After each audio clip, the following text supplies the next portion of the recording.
Depuis le 13, Djamé a commencé. Et le bus était plein, moi de monde, comme pas permis. Je suis Traoré Salif, connu sous le pseudonyme d'Assalfo. Je suis membre du groupe Magic System. Pour tout jeune né à Abidjan, je crois que les premières expériences, c'est avec les parents qu'on prend le bus pour la première fois. Après, c'est vrai que nous, on avait la chance d'aller à l'école en bus.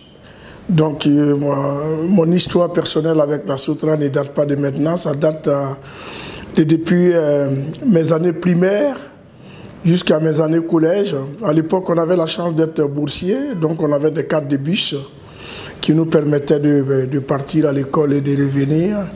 Donc mon usage du bus ne date pas de maintenant.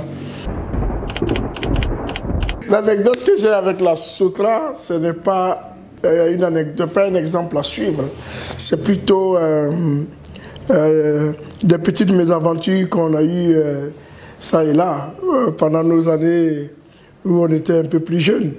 Et je disais tout à l'heure que j'avais la chance d'être boursier de l'État, donc j'avais droit à une carte de bus.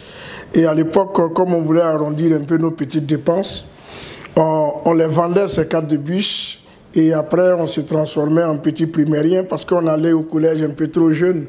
Donc avec ma taille et ma forme et tout, je ressemblais encore à un élève de l'école primaire. Donc je mettais une culotte à la place du pantalon et comme ça je fraudais le bus jusqu'à ce que un jour je prenne c'est le 12 qui m'amenait puisque moi j'étais au lycée moderne de Port-Boué. Donc c'est le 12 que je prenais comme bus. Et puis au niveau de l'abattoir, qu'on appelait sans manquer parce qu'il y avait toujours des contrôleurs. 2 jours sur 3, il y avait des contrôleurs, je n'ai pas eu la chance. Et j'ai été pris ce jour-là. Et c'était la première fois pour moi de voir la prison centrale au plateau, où on m'a gardé jusqu'à ce que mes parents viennent me chercher. Ça, c'était une de mes aventures.